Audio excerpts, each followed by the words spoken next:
தானியேல் அதிகாரம். தானியேல் கண்ட கனவு. 4 விலங்குகள். பாபிலோனிய அரசனாகிய பெல்சாத்சரின் முதலாண்டில் தானியேல் கனவு கண்டார். அவர் படுத்திருக்கையில் அவரது மனக்கண்முன் காட்சிகள் தோன்றின. பிறகு அந்த கனவை எழுதி வைத்து அதை சுருக்கமாக சொன்னார். தானியேல் கூறியது: இரவில் நான் கண்ட காட்சியில் வானத்தின் 4 திசை காற்றுகளும் பெருங்கடலை கொந்தளிக்க செய்தன. அப்பொழுது 4 பெரிய விலங்குகள் கடலில் நின்று மேலெழும்பின. அவை வெவ்வேறு உருவம் கொண்டவை. அவற்றில் முதலாவது கழுகு இறக்கைகளை உடைய சிங்கத்தைப் போல் இருந்தது. நான் பார்த்து கொண்டிருக்கையில் அதன் இறக்கைகள் பிடுங்கப்பட்டன.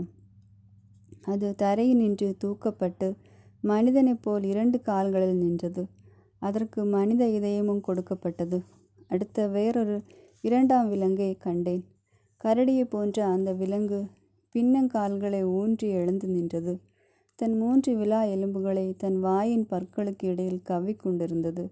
எழுந்திரு, ஏராளமான இறைச்சியை விழுங்கு என்று அதற்கு சொல்லப்பட்டது. இன்னும் நோக்குகையில் வேங்கை போன்ற வேறொரு விலங்கு காணப்பட்டது. அதன் முதுகில் பறவையின் இறக்கைகள் 4 இருந்தன.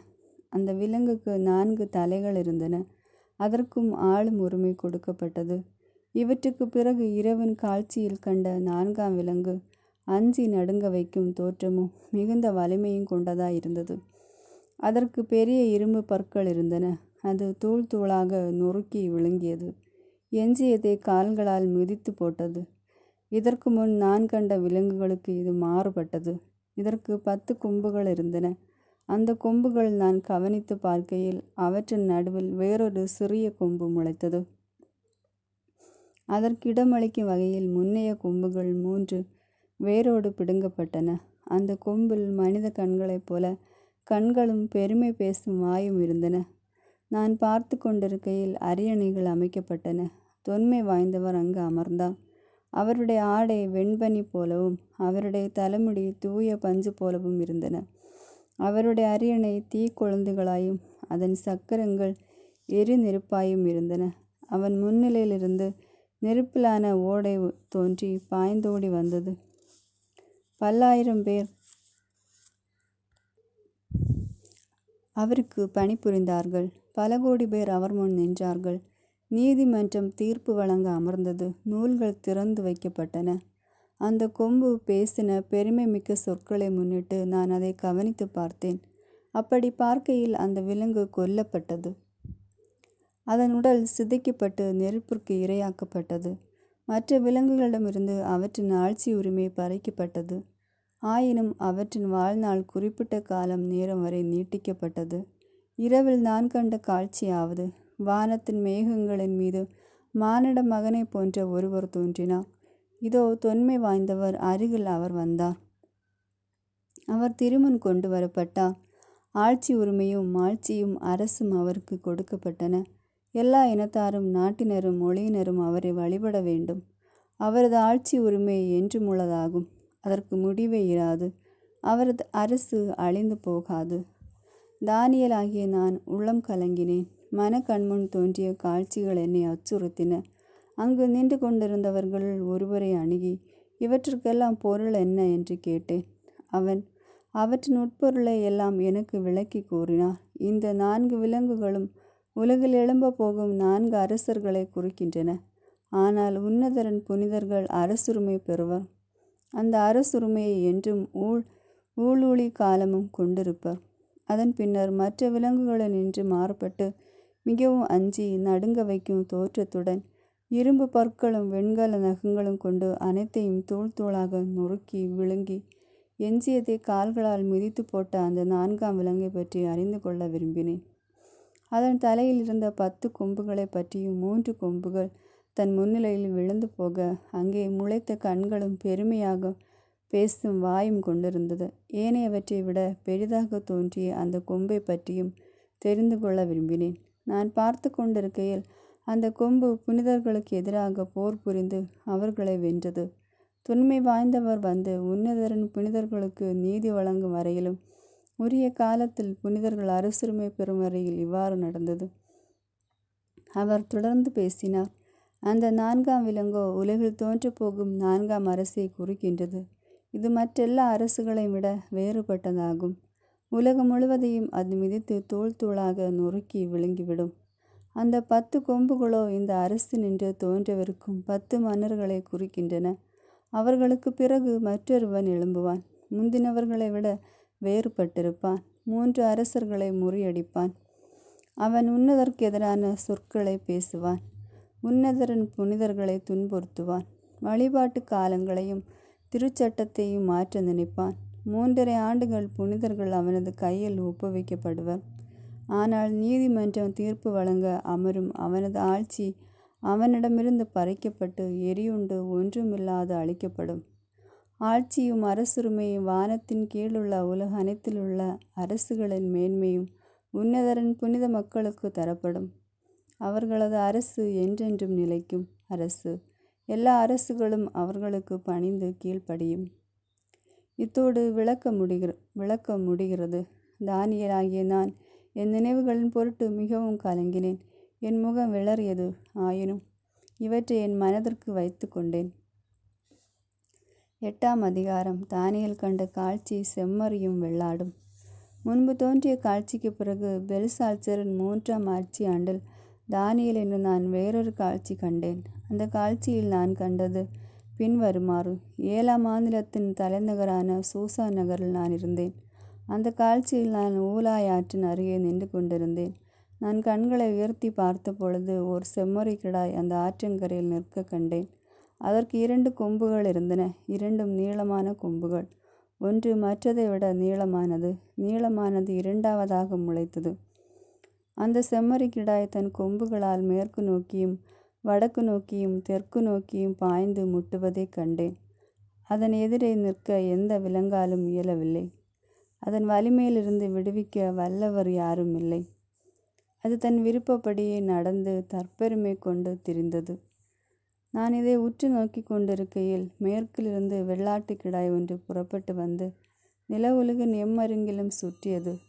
அது நிலத்தில் கால் ஊன்றவே இல்லை. அந்த வெள்ளாட்டு கிடாயின் கண்களுக்கு இடையில் எடுப்பாக தோன்றும் ஒரு கொம்பிருந்தது. ஆற்றங்கரையில் நிற்கையில் நான் கண்டவாறு அந்த வெள்ளாட்டு கிடாய் 2 கொம்புடைய அச்செம்மறி கிடாயை நோக்கி சென்று தன் முழு வலிமையோடும் அதை தாக்க அதன் மேல் பாய்ந்தது. அது செம்மறி கிடாயை நெருங்கி அதன் மேல் கடுசினம் கொண்டு அதை தாக்கி அதன் கொம்புகள் 2ஐயும் முறித்து விட்டதை நான் கண்டேன். அதன் எதிரே நிற்க செம்மறி கிடாய்க்கு வலிமை இல்லை. ஆகவே வெள்ளாட்டு கிடாய் அதை தரையில் தள்ளி மிதித்து விட்டது. செம்மறி கிடாயை முன்னதன் வலிமை நின்று விடுவிக்க வல்லவர் யாரும் இல்லை. அதன் பின்னர் வெள்ளாட்டு கிடாய் தற்பெருமை மிக கொண்டு திரிந்தது. ஆனால் அது வலிமையாக இருந்த பொழுதே அதன் பெரிய கொம்பு முறிக்கப்பட்டது. அதற்கு பதிலாக எடுப்பாக தோன்றிய வேறு 4 கொம்புகள் முளைத்து வானத்தின் 4 பக்கங்களையும் நோக்கி வளர்ந்தன. அவற்றில் ஒன்றிலிருந்து சிறிய கொம்பு ஒன்று முளைத்தெழுந்து தெற்கு நோக்கியும் கிழக்கு நோக்கியும் அழகுமிக்க நாட்டை நோக்கியும் மிக பெரியதாக வளர்ந்து நீண்டது. அது வாள்படைகளை தொடுமளவு உயர்ந்து வளர்ந்தது. விண்மீன் திரள்கள் சிலவற்றையும் தரையில் வீழ்த்தி மிதித்து விட்டது. மேலும் அது வான்படைகளின் தலைவரை எதிர்த்து தன்னை உயர்த்தி கொண்டது. இடையராது செலுத்தப்பட்ட எரிபலியையும் அவரிடமிருந்து பறித்து கொண்டு அவரது தூயகத்தையும் அழித்து போட்டது. குற்றங்களை முன்னிட்டு வான்படைகளும் அன்றாட எரிபலியும் அதற்கு ஒப்பு கொடுக்கப்பட்டன. அது உண்மையை மண்ணுக்கு தள்ளியது. அது தன் செயலில் வெற்றி கண்டது. அப்பொழுது புனிதர் ஒருவர் பேசுவதை கேட்டேன்.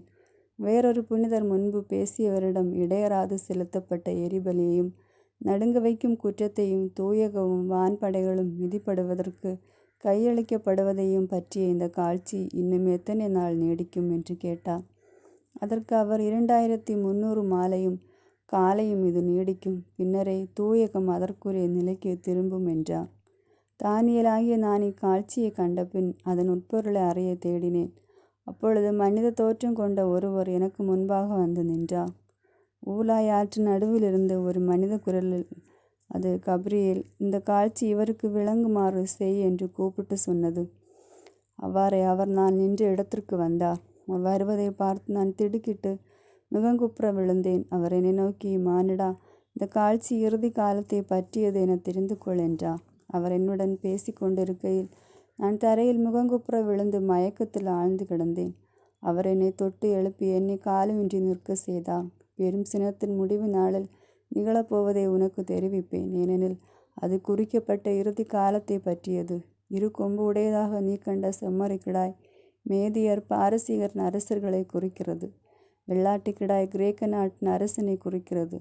அதன் கண்களுக்கு இடையில் இருந்த பெரிய கொம்பு முதல் அரசன் ஆகும். அது முறிந்து போன பின் அதற்கு பதிலாக முளைத்தெழுந்த 4 கொம்புகள் அவனது அரசன் என்று தோன்றவிருக்கும் 4 அரசுகள் ஆகும். ஆனால் முன்னதன் ஆற்றல் இவற்றுக்கு இராது. இவற்றின் ஆட்சி முடிவுற்று குற்றங்கள் மலிந்து உச்சநிலை அடையும் போது கடுகடுத்த முகமும் வஞ்சகனாவும் கோர்மதியும் கொண்ட ஓர் அரசன் தோன்றுவான். அவனது வலிமை பெருகும். அது அவனது சொந்த ஆற்றலினால் அல்ல. அவன் அஞ்சத்தக்க வகையில் அழிவு வேலை செய்வான். தன் செயலில் வெற்றி காண்பான். வலிமை மிக்கவர்களையும் புனித மக்களையும் அழித்து விடுவான். நயவஞ்சகத்தின் மூலம் அவன் பொய்ப்புரட்டை வளர்ப்பான். அவன் தன் உள்ளத்தில் தற்பெருமை கொண்டிருப்பான். முன்னெச்சரிக்கை தராமல் பலரை கொலை செய்வான். இறுதியில் மன்னருக்கு மன்னரை எதிர்க்க துணிவான். ஆயினும் எந்த மனித முயற்சியும் இன்றி அவன் அழிவுறுவான். மாலைகளையும் காலைகளையும் பற்றிய காட்சியை குறித்து இதுவரை சொல்லப்பட்டது முற்றிலும் உண்மையானது. ஆயினும் நீ இந்த காட்சியை உன் மனதில் மறைத்து வை. ஏனெனில் பல நாட்களுக்கு பிறகு இது நிறைவேறும். தானியேலாகிய நான் சோர்வடைந்து சில நாட்கள் நோயுற்று நலிந்து கிடந்தேன். பிறகு எழுந்து அரசனின் அலுவல்களில் ஈடுபட்டேன். ஆயினும் அந்த காட்சி என்னை திகைப்பில் ஆழ்த்தியது. அதன் பொருளும் எனக்கு சரியாக விளங்கவில்லை. 9ஆம் அதிகாரம். 70 வாரங்கள். கபிரியேலின் விளக்கம். பிறப்பினால் மேதியனாகிய அகஸ்வேருவின் மகன் தாரியு கல்தேய நாட்டின் அரசனாகி ஆட்சி புரிந்த முதல் ஆண்டு. அவனது முதல் ஆட்சி ஆண்டில் தானியேலாகிய நான் எருசலேம் பாழ்நிலையில் கிடக்கும் காலம் எரேமியா இறைவாக்கினருக்கு ஆண்டவர் உரைத்தபடி 70 ஆண்டுகளாகும் என்று நூல்களிலிருந்து படித்தறிந்தேன். நான் நோன்பிருந்து சாக்குடை அணிந்து சாம்பலில் அமர்ந்து என் தலைவராகிய கடவுளிடம் திரும்பியும் அன்றாடி வேண்டிக் கொண்டேன். என் கடவுளாகிய ஆண்டவர் முன் என் பாவங்களை அறிக்கையிட்டு நான் மன்றாடியது: என் தலைவரே, நீர் மாட்சிமை மிக்க அஞ்சுதற்குரிய இறைவன். உம்மீது அன்பு கொண்டு கட்டளைகளின்படி நடப்பவர்களுடன் நீர் செய்து கொண்ட உடன்படிக்கையை காத்து அவர்களுக்கு பேரன்பு காட்டுகின்றீர். நாங்கள் பாவம் செய்தோம், வழி தவறி நடந்தோம், பொல்லாதவர்களாய் வாழ்ந்து உம்மை எதிர்த்து நின்றோம். கட்டளைகளை நீதி நெறிகளையும் கைவிட்டோம். எங்களுடைய அரசர்கள், தலைவர்கள், தந்தையர்கள், நாட்டிலுள்ள மக்கள் அனைவருக்கும் இறைவாக்கினர்களாகிய ஊழியர்கள் உமது பெயரால் பேசியதற்கு நாங்கள் செவி கொடுக்கவில்லை. என் தலைவரே, நீதி உமக்குரியது. எமக்கோ இன்று வரை கிடைத்துள்ளது அவமானமே. ஏனெனில் யூதாவின் ஆண்களும் எருசலேம் வாழ் மக்களும் இஸ்ரேலை சார்ந்த யாவரும் ஆகிய நாங்கள் உமக்கு எதிராக செய்த துரோகத்தின் பொருட்டு அருகிலோ தொலையிலோ உள்ள எல்லா நாடுகளுக்கும் உம்மால் இன்று வரை விரட்டப்பட்டுள்ளோம். ஆம் ஆண்டவரே, அவமானமே எங்களுக்கும் எங்கள் அரசர்களுக்கும் தலைவர்களுக்கும் தந்தையர்களுக்கும் கிடைத்துள்ளது. ஏனெனில் நாங்கள் உமக்கு எதிராக பாவம் செய்தோம். எங்கள் தலைவரும் கடவுளும் ஆகிய உம்மிடத்தில் இரக்கமும் மன்னிப்பும் உண்டு. நாங்களோ உம்மை எதிர்த்து நின்றோம். எங்கள் கடவுளாகிய ஆண்டவர் தம் ஊழியர்களான இறைவாக்கினர் மூலம் தம் திருச்சட்டங்களை அழித்து அவற்றின் வழியில் நடக்குமாறு பணித்தார்.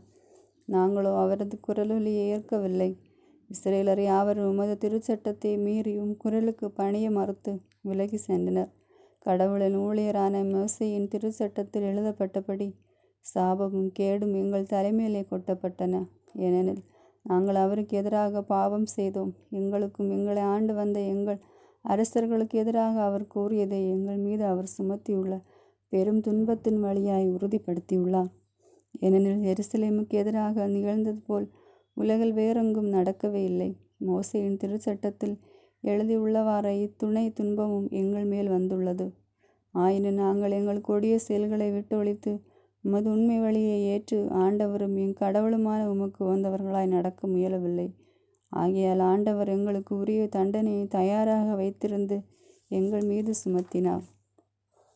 ஏனெனில் எங்கள் கடவுளாகிய ஆண்டவர் தாம் செய்யும் செயல்கள் அனைத்திலும் நீதி உள்ளவர். ஆனால் நாங்கள் தான் அவருக்கு குரலுக்கு பணிய மறுத்தோம். அப்படி இருக்க எங்கள் தலைவராகிய கடவுளை மக்களை நீர் மிகுந்த ஆற்றலோடு எகிப்து நாட்டிலிருந்து மீட்டு இன்று வரை உமது பெயருக்கு புகழ் தேடிக்கொண்டீர். நாங்களோ பாவம் செய்தோம், பொல்லாதன புரிந்தோம். ஆனால் எம் தலைவரை, உம்முடைய நீதி செயல்களுக்கு ஏற்ப உமது நகரமும் உமது திருமலையும் ஆகிய எருசலேமை விட்டு சினமும் சீற்றமும் விலகுவதாக. ஏனெனில் எங்கள் பாவங்கள் எங்கள் தந்தையரின் கொடிய செயல்களின் காரணமாக எருசலேமும் மக்களும் எங்களை சுற்றி வாழும் மக்களிடையே நிந்தை பொருளாக மாறிவிட்டனர். ஆகையால் எங்கள் கடவுளை, இப்பொழுதும் அடியானின் வேண்டுதலையும் விண்ணப்பங்களையும் ஏற்றுக்கொள்ளும். பாழாய் கிடக்கிற உமது தூயகத்தின் மீது தலைவராகி உம்மை முன்னிட்டே உமது முகத்தை ஒளிர செய்வீராக. என் கடவுளை, செவி சாய்த்து கேட்டருளும். உம் கண்களை திறந்து எங்கள் வாழிடங்களை உமது பெயர் தாங்கிய நகரையும் நோக்கியருளும். நாங்கள் எங்கள் நேர்மையால் நம்பாமல் உமது பேரிரக்கத்தையே நம்பி எங்கள் மன்றாட்டுகளை உமது முன்னிலையில் சமர்ப்பிக்கிறோம். என் தலைவரை கேளும், என் தலைவரை மன்னித்தருளும், என் தலைவரை செவி கொடுத்து செயலாற்றும். என் கடவுளை, உம்மை முன்னிட்டு காலம் தாழ்த்தாதையும். ஏனெனில் உமது நகரமும் மக்களும் உமது பெயரையே தாங்கியுள்ளனர். நான் இவ்வாறு சொல்லி வேண்டிக்கொண்டு என் பாவங்களை, என் இனத்தாராகிய இஸ்ரேல் மக்களின் பாவங்களையும் அறிக்கேட்டு என் கடவுளின் திருமலைக்காக என் விண்ணப்பங்களை என் கடவுளாகிய ஆண்டவர் முன் சமர்ப்பித்தேன். இவ்வாறு நான் வேண்டுதல் செய்து கொண்டிருக்கும் பொழுது முதல் காட்சியில் நான் கண்ட கப்ரியேல் என்ற மனிதர் மாலை பலி வேளையில் விரைவாய் பறந்து வந்து என்னை தொட்டு என்னிடம் பின்வருமாறு சொன்னார். தானியேல், உனக்கு விவேகத்தையும் மெய் உணர்வையும் அளிக்க நான் புறப்பட்டு வந்துள்ளேன். நீ வேண்டுதல் செய்ய தொடங்கிய போதே கட்டளை ஒன்று பிறந்தது. நான் அதை உனக்கு தெரிவிக்க வந்தேன். ஏனெனில் நீ மிகுதியான அன்பு கூறியவன். ஆதலால் நான் சொல்வதை கவனித்து காட்சியின் உட்பொருளை உணர்ந்து கொள். உன்னுடைய இனத்தவரும் உனது புனித நகரும் குற்றங்கள் புரிவதையும் பாவம் செய்வதை நிறுத்தி விடுவதற்கும், கொடிய செயல்களுக்கு களவாய் தேடுவதற்கும், முடிவற்ற நீதியை நிலைநாட்டுவதற்கும், திருக்காட்சியையும் இறைவாக்குகளையும் முத்திரையிடுவதற்கும், தூயகத்தை திருநிலைப்படுத்துவதற்கும் குறிக்கப்பட்ட கெடு 70 வாரங்களாகும். ஆகவே நீ அறிந்து தெளிவு பெற வேண்டியதாவது, எருசலேமை மீண்டும் கட்டி எழுப்புமாறு கட்டளை பிறப்பிப்பதற்கும் அரசராக திருப்பொழிவு செய்யப்பட்டவர் வருவதற்கும் இடையே உள்ள காலம் 7 வாரங்களாகும். பின்பு சதுக்கங்களும் மகளை சூழ் அரண்களும் அமைத்து அந்நகரத்தை மீண்டும் கட்டி எழுப்ப 62 வாரங்களாகும். ஆயினும் அது தொல்லை நிறைந்த காலமாயிருக்கும். அதன் பிறகு திருப்பொழிவு செய்யப்பட்டவர் குற்றமற்றவராயிருந்தும் கொலை செய்யப்படுவார். படையெடுத்து வரவிருக்கும் அரசனின் குடிமக்கள் நகரையும் தூயகத்தையும் அழித்து விடுவார். பெரும் பிரளயம் போல் முடிவு வரும். கடவுளின் ஆணைப்படி இறுதி வரை போரும் பேரழிவுமாயிருக்கும். ஒரு வாரம் அவன் பலரோடு உடன்படிக்கை செய்து கொண்டு அரசாழ்வான். அந்த வாரத்தின் பாதி கழிந்த பின் பலியையும் காணிக்கையும் நிறுத்தி விடுவான். திருக்கோவிலின் முனை பாழாக்கும் அருவருப்பும் வைக்கப்படும்.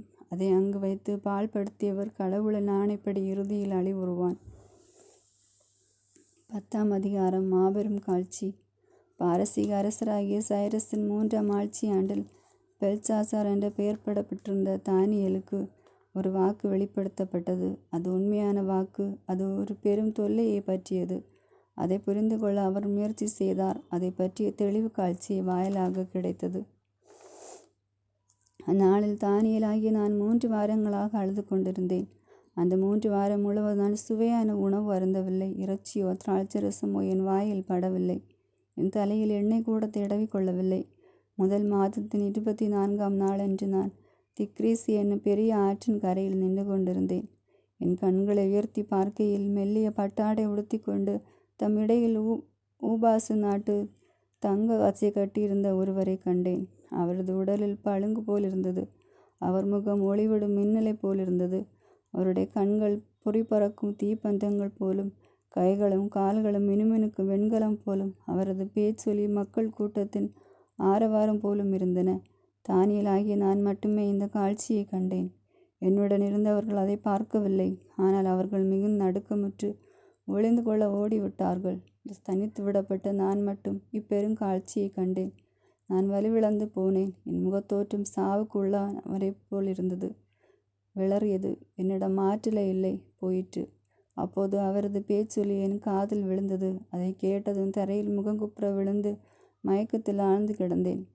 அப்பொழுது ஒரு கை என்னை தொட்டது. கைகளையும் முழங்கால்களை நான் ஊன்றி எழுந்து நிற்கும்படி செய்தது. ஆயினும் நான் நடுங்கிக் கொண்டே இருந்தேன். அவர் என்னை நோக்கி, மிகவும் அன்புக்குரிய தானியேல், நான் உனக்கு சொல்லும் வார்த்தைகளை கேள், நிமிர்ந்து நில், ஏனெனில் உன்னிடம் நான் அனுப்பப்பட்டேன் என்றார். இவ்வாறு அவர் சொன்னவுடன் நடுங்கிக் கொண்டே நான் எழுந்து நின்றேன். அப்பொழுது அவர் என்னை பார்த்து கூறியது, தானியேல், அஞ்ச வேண்டாம். உயிர்த்துணர வேண்டும் என்னும் உள்ளத்தோடு உன் கடவுள் முன்னிலையில் நீ உன்னை தாழ்த்தி கொண்ட முதல் நாள் தொடங்கி உன் மன்றாட்டு கேட்கப்பட்டு வருகிறது. உன் மன்றாட்டுக்கேற்ப இதோ நான் வந்துள்ளேன். பாரசீக நாட்டின் காவலனாகிய தூதன் 21 நாள் என்னை எதிர்த்து நின்றான். அங்கே பாரசீக அரசர்களோடு நான் தனித்து விடப்பட்டதால் தலைமை காவலர்கள் ஒருவராகிய மிக்கேல் எனக்கு துணை செய்ய வந்தார். உன் இனத்தாருக்கு இறுதி நாட்கள் நடக்கவிருப்பதை உனக்கு உணர்த்துவதற்காக நான் உன்னிடம் வந்தேன். இந்த காட்சி நிறைவேற இன்னும் நாட்கள் பல ஆகும். அவர் இந்த வார்த்தைகளை எனக்கு சொன்னபோது நான் தலை கவிழ்ந்து தரையை நோக்கி பேசாதிருந்தேன். அப்போது, மானிடா, மகனின் தோற்றம் கொண்ட ஒருவர் உன் உதடுகளை தொட்டார். நானும் வாய் திறந்து பேசி எனக்கு எதிரில் நின்றவரை நோக்கி, என் தலைவரை, இந்த காட்சியின் காரணமாய் நான் வேதனையுற்றேன். என்னிடம் ஆற்றலே இல்லாது போயிற்று. என் தலைவருடைய ஊழியனாகி நான் என் தலைவராகி உம்மோடு உரையாடுவது எப்படி? ஏனெனில் நான் வலிமை இழந்து விட்டேன், என் மூச்சும் அடைத்து கொண்டது என்றேன். அப்பொழுது மனித சாயல் கொண்ட அவர் மறுபடி என்னை தொட்டு வலுவூட்டினார். மேலும் அவர், மிகுந்த அன்புக்குரியவனே, அஞ்சாதே, உனக்கு சமாதானம் உண்டாவதாக, திடங்கொண்டு துணிவாயிரு என்றார். இவ்வாறு அவர் பேசிய போது எனக்கு துணிவு உண்டாகி, என் தலைவரட்டும், ஏனெனில் நீர் எனக்கு வலிவூட்டினீர் என்றேன். அப்பொழுது அவர் கூறியது, உன்னிடம் நான் வந்த காரணம் உனக்கு தெரிகிறதா? இப்பொழுது பாரசீக நாட்டு காவலனோடும் மீண்டும் போரிட செல்கிறேன். நான் அவனை முறியடித்த பின் கிரேக்க நாட்டு காவலன் வருவான். ஆனால் அதற்கு முன் உண்மையில் நூலில் எழுதியுள்ளதை உனக்கு தெரிவிப்பேன். இவர்களை எதிர்த்து போராடுவதில் உங்கள் காவலராகிய மிக்கேலை தவிர எனக்கு துணை நிற்பார் யாரும் இல்லை. 11ஆம் அதிகாரம். ஆனால் நான் மேதியனான தாரியுமின் முதல் ஆண்டிலிருந்தே அவனை திடப்படுத்தவும் உறுதிப்படுத்தவும் அவனுக்கு அருகில் நின்றேன். இப்பொழுது நான் உனக்கு உண்மையை வெளிப்படுத்துகிறேன். இதோ, இன்னும் 3 மன்னர்கள் பாரசீகத்தின் அரியணை ஏறுவார்கள். 4ஆம் அரசன் மற்ற எல்லாரையும் விட பெரும் செல்வம் படைத்தவனாயிருப்பான். அவன் தன் செல்வத்தால் வலிமை பெற்ற பிறகு கிரேக்க அரசருக்கு எதிராக எல்லோரையும் தூண்டி எழுப்புவான். பிறகு வலிமை மிக்க அரசன் ஒருவன் தோன்றி மிகுதியான ஆற்றலோடு அரசாண்டு தான் விரும்பியதை எல்லாம் செய்வான். அவன் உயர்நிலை அடைந்த பின் அவனது அரசு சிதைக்க பெற்று வானத்து 4 திசையிலும் பிரிக்கப்படும். ஆயினும் அது அவனுடைய வழிமரபினருக்கு தரப்படாது. அவனது ஆட்சி காலத்தில் இருந்த வலிமையும் அதற்கு இராது. ஏனெனில் அவர்களிடமிருந்து அவனுடைய அரசு பறிக்கப்பட்டு வேறு சிலருக்கு பிரித்து கொடுக்கப்படும். பின்பு தென்திசை மன்னன் வலிமை பெறுவான். ஆயினும் அவனுடைய படைத்தலைவர்கள் ஒருவன் அவனை விட வலிமை பெற்று ஆட்சி செய்வான். அவனது அரசும் மிக பெரியதாய் விளங்கும். சில ஆண்டுகள் சென்ற பின் அவர்கள் ஒரு உடன்படிக்கை செய்து கொள்வார்கள். இந்த சமாதான உறவை உறுதிப்படுத்த தென்திசை மன்னனின் மகள் வடதிசை மன்னனிடம் வந்து சேர்வாள். ஆனால் அவளது செல்வாக்கு நீடிக்காது. அவனும் அவனது வழிமரபும் அற்றுப்போவார்கள். அவளும் அவளை அழைத்து வந்தவரும் அவளை பெற்றவனும் அவளை கைப்பிடித்தவனும் கைவிடப்படுவார்கள். அந்நாட்களில் அவளுடைய வேர்களில் இருந்து அவனது இடத்தில் ஒரு முளை தோன்றும். அவ்வாறு தோன்றுபவன் பெரும் படையுடன் வந்து வடதிசை மன்னனின் கோட்டைக்குள் புகுந்து அவர்களை தாக்கி முறியடிப்பான். அவர்களுடைய தெய்வங்களையும் சிலைகளையும் விலையுறந்த வெள்ளி பொன் பாத்திரங்களை எகிப்துக்கு கொண்டு போவான். சில காலத்திற்கு வடதிசை மன்னன் மேல் படையெடுக்காமல் இருப்பான். பின்பு வடதிசை மன்னன் தென்திசை மன்னனது நாட்டின் மேல் படையெடுத்து வருவான். ஆனால் அவன் தன் நாட்டுக்கு திரும்பி செல்ல வேண்டியிருக்கும். பிறகு அவனுடைய மைந்தர்கள் திரளான வலிமை மிக்க படையை திரட்டி கொண்டு வருவார்கள். அவர்கள் பெரும் வெள்ளம் போல திடீரென பாய்ந்து வந்து மீண்டும் தென்னவனின் கோட்டை வரை சென்று போரிடுவார்கள். அப்பொழுது தென்திசை மன்னன் வெகுண்டெழுந்து புறப்பட்டு போய் வடதிசை மன்னனோடு போரிடுவான். வடநாட்டான் பெரியதொரு படை திரட்டியிருந்தும் அப்படை பகைவன் கையில் அகப்படும். அப்படையை சிறைப்பிடித்ததால் தென்னவன் உள்ளம் இருமாப்பு கொள்ளும். பல்லாயிரம் பேரை அவன் வீழ்த்துவான். ஆயினும் அவன் முழு வெற்றி அடைய மாட்டான். ஏனெனில் வடதிசை மன்னன் முன்னதை விட பெரிய படையை மீண்டும் திரட்டுவான். சில ஆண்டுகளுக்கு பிறகு அவன் திடீரென பெரிய படையோடும் மிகுந்த தளவாடங்களோடும் தாக்க வருவான். அக்காலத்தில் தென்திசை மன்னனுக்கு எதிராக பலர் எழும்புவர். உன் சொந்த இனத்தாரின் மக்கள் வன்முறையில் ஈடுபடுகிறவர்களும் காட்சியை நிறைவேற்றும்படி எழும்புவார்கள். ஆனால் அவர்கள் தோல்வி உறுவார்கள். வடதிசை மன்னன் வந்து முற்றுகையிட்டு நன்கு அரண் செய்யப்பட்ட நகரத்தை கைப்பற்றுவான். தென்னக படைகள் எதிர்க்க வலிமையற்று போகும். அப்படைகளின் தேர்ந்தெடுக்கப்பட்ட வீரர்களை எதிர்த்து நிற்க முடியாது போவார்கள். ஏனெனில் அவர்களிடம் வலிமையே இராது. வடதிசை மன்னன் தென் திசை மன்னனுக்கு எதிராக புறப்பட்டு வந்து தன் மனம் போல செய்வான். அவனை எதிர்த்து நிற்பவன் எவனும் இல்லை. சிறப்பு மிக்க நாட்டினுள் நுழைந்து அது முழுவதையும் தன் ஆட்சிக்கு உட்படுத்துவான். அவன் முழு அரசின் வலிமையோடு படையெடுக்க திட்டமிடுவான். ஆகவே தென் திசை மன்னனோடு நட்பு கொண்டாடுவது போல நடித்து அவனை வஞ்சகமாய் ஒழித்து கட்டும்படி தன் புதல்வியருள் ஒருத்தியை அவனுக்கு மனம் செய்து கொடுப்பான். ஆனால் அவன் நினைத்தது நிறைவேறாது. அந்த நாடு அவனுக்கு சொந்தமாகாது. பிறகு அவன் தன் கவனத்தை கடலோர நாடுகள் மேல் திருப்பி அவற்றில் பலவற்றை பிடிப்பான். ஆனால் படைத்தலைவன் ஒருவன் அவனை திமிர அடக்கி அத்திமிர அவனை அழிக்கும்படி செய்வான். ஆகியால் அவன் தன் சொந்த நாட்டின் கோட்டைக்குள் திரும்பிவிட முடிவு செய்வான். ஆனால் அவன் தடுமாறி விழுந்து அடையாளமின்றி அழிந்து போவான். நாட்டின் செழிப்பான பகுதிகளுக்கு வரி வசூலிப்பவனை அனுப்பும் வேறொருவன் அவனுக்கு பதிலாக தோன்றுவான். அவன் எவரது சினத்தின் காரணமாகவோ போர் முனையிலோ சாகாமல் தானே மடிந்து போவான். அவனது இடத்தில் இழிந்தவன் ஒருவன் எழும்புவான். அவனுக்கு எவ்வித அரசுரிமையும் கிடையாது. ஆயினும் எதிர்பாராத நேரத்தில் வந்த புகழ்ச்சியால் அரசை கைப்பற்றி கொள்வான். அவனை எதிர்த்து போர் புரியும் படை தோல்வியடைந்து நசுக்கப்படும். அவ்வாறே உடன்படிக்கை செய்து கொண்ட தலைவனும் ஒழிக்கப்படுவான். உடன்படிக்கை செய்து கொண்ட பிறகு அவர் வஞ்சகமாய் நடந்து கொள்வான். அவன் குடிமக்கள் சிலரே ஆயினும் அவன் வலிமை பெற்று விளங்குவான். செல்வ சிறப்பு மிக்க நகரங்கள் அவன் முன்னெச்சரிக்கை இன்றி நுழைந்து தன் தந்தையரும் முன்னோரும் செய்யாததை எல்லாம் செய்வான். அந்நகரங்களில் கொள்ளையடித்த பொருட்களையும் கைப்பற்றிய செல்வங்களையும் வாரி இறைப்பான். அந்நகரங்களின் அரண்களை பிடிக்க பல்வேறு வழிமுறைகளை கையாள்வான். ஆயினும் இந்த நிலை சிறிது காலமே நீடிக்கும். பிறகு அவன் தன் வலிமையை நம்பி தென் திசை மன்னனுக்கு எதிராக பெரும் படையோடு போரிட துணிந்து செல்வான். அப்பொழுது தென் திசை மன்னனும் வலிமை மிக்க பெரும் படையோடு வந்து போர் முனையிலே சந்திப்பான். ஆனால் அவனுக்கு எதிராக சதித்திட்டங்கள் செய்யப்பட்டிருந்தபடியால் அவன் நிலைகுலைந்து போவான். அவனோடு விருந்துணவு உண்டவர்களை அவனுக்கு இரண்டகம் செய்வார்கள். அவனுடைய படை முறியடிக்கப்படும். பலர் கொலையுண்டு அழிவார்கள். இரு அரசர்களும் ஒருவருக்கொருவர் தீங்கு செய்ய நினைப்பார்கள். ஒரே பந்தியில் இருந்து கொண்டே பொய் பேசுவார்கள். ஆயினும் அது அவர்களுக்கு பயன் தராது. ஏனெனில் முடிவு குறிக்கப்பட்ட காலத்தில் வரவிருக்கின்றது. வடநாட்டு மன்னன் மிகுந்த கொள்கை பொருட்களோடு தன் நாட்டுக்கு திரும்பி போவான். அவனுடைய உள்ளம் புனிதமான உடன்படிக்கைக்கு எதிராக இருக்கும். தான் நினைத்ததை செய்து முடித்த பின் அவன் தன் நாட்டுக்கு திரும்புவான். குறிக்கப்பட்ட காலத்தில் அவன் மறுபடியும் தென்னாட்டுக்கு வருவான். ஆனால் இம்முறை முன்போல் இராது. அவனுக்கு எதிராக இத்தியர்கள் கப்பல்களில் வருவார்கள். அவனோ அவர்களுக்கு அஞ்சி பின்வாங்கி புறமுதுகிட்டு ஓடுவான். அவன் கடுஞ்சினமுற்று புனித உடன்படிக்கைக்கு எதிராக கடும் நடவடிக்கை எடுப்பான். மீண்டும் வந்து புனித உடன்படிக்கையை கைவிட்டவர்கள் போல் மேல் தன் கவனத்தை திருப்புவான். அவனுடைய படை வீரர்கள் வந்து திருக்கோவிலையும் கோட்டையும் தீட்டுப்படுத்தி அன்றாட பலியை நிறுத்திவிட்டு நடுங்க வைக்கும் தீட்டை அங்கேயே அமைப்பார்கள். உடன்படிக்கையை மீறுகிறவர்களை அவன் பசப்பு மொழிகளால் தன் பக்கம் ஈர்ப்பான். ஆனால் தங்கள் கடவுளை அறிந்திருக்கும் மக்கள் திடங்கொண்டு செயலில் இறங்குவார்கள். ஞானமுள்ள பலர் மக்களுக்கு அறிவூட்டுவார்கள். சில காலம் அவர்கள் வாளாலும் நெருப்பாலும் சிறை தண்டனையாலும் கொள்ளையினாலும் மடிவார்கள். அவர்கள் மீழ்ச்சியுறும்போது அவர்களுக்கு உதவி செய்ய ஒரு சிலர் இருப்பர். ஆயினும் அவர்களது துணைக்கு வருபவர் தன்னல நோக்குடனே உதவி செய்வர். ஞானிகள் சிலர் கொல்லப்படுவர். இதன் மூலம் மக்கள் புடம்போடப்பட்டு தூய்மைப்படுத்தப்பட்டு வெண்மையாக்க பெறுவர். இறுதியாக குறிக்கப்பட்ட முடிவு காலம் வரும். அரசன் தன் மனம் போன போக்கில் நடந்து கொள்வான். அவன் தன்னையே உயர்த்தி கொள்வான். எல்லா தெய்வத்திற்கும் மேலாக தன்னையே பெருமைப்படுத்தி கொண்டு தெய்வங்களுக்கெல்லாம் இறைவனாகவே எதிராக பழி சொற்களை பேசுவான். இறைவனின் சினம் நிறைவேறும் நாள் வரும் வரை அவன் வாழ்க்கை வளம் பெறும். ஏனெனில் குறிப்பிடத்தக்கது நடந்தேற வேண்டும்.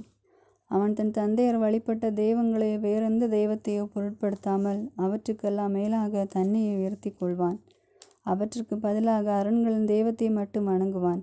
தன் தந்தையர் அறிந்திராத அந்த தெய்வத்தை அவன் பொன்னாலும் வெள்ளியாலும் மாணிக்க கல்லாலும் விலையுயர்ந்த பொருட்களாலும் பெருமைப்படுத்தி வழிபடுவான். தன் வலிமை மிக்க கோட்டைகளின் காவலர்களாக அயல் தெய்வத்தை வழிபடும் மக்களை நியமிப்பான். அவனை அரசனாக ஏற்றுக்கொண்டவர்களை சிறப்பித்து மக்களின் அதிகாரிகளாக நியமித்து பணத்திற்காக நிலத்தை பிரித்து கொடுப்பான். முடிவு காலம் வரும்போது தென் திசை மன்னன் அவனை தாக்குவான். வடதிசை மன்னனும் தேர்ப்படை குதிரை வீரர்கள் கப்பற்படை ஆகியவற்றுடன் சுழற்காற்றைப் போல் அவனை எதிர்த்து வருவான். அவன் நாடுகளுக்குள் வெள்ளம் போல் பாய்ந்து அழிவு விளைவித்து கொண்டே போவான். பிறகு அவன் சிறப்புமிக்க நாட்டினுள் நுழைவான். பல்லாயிரக்கணக்கானோர் அழிக்கப்படுவர். ஆனால் ஏதோமியர், மோவாபியர், அம்மோனியரின் தலைவர்கள் ஆகியோர் மட்டும் தப்பித்து கொள்வார். அவன் மற்ற மாநிலங்கள் மேலும் தன் கையை ஓங்குவான்.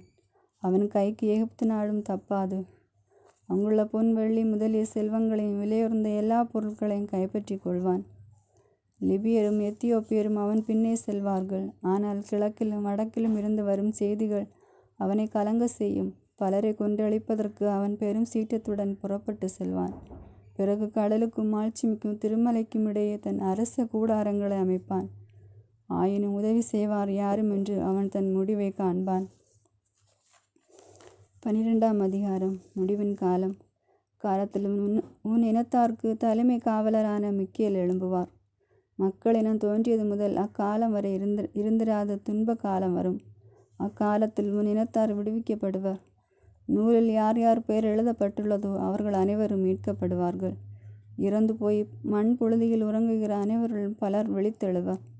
அவர்களுள் சிலர் முடிவில்லா வாழ்வு பெறுவர். வேறு சிலரோ வெட்கத்திற்கு முடிவில்லா இழிவுக்கும் உள்ளாவர்.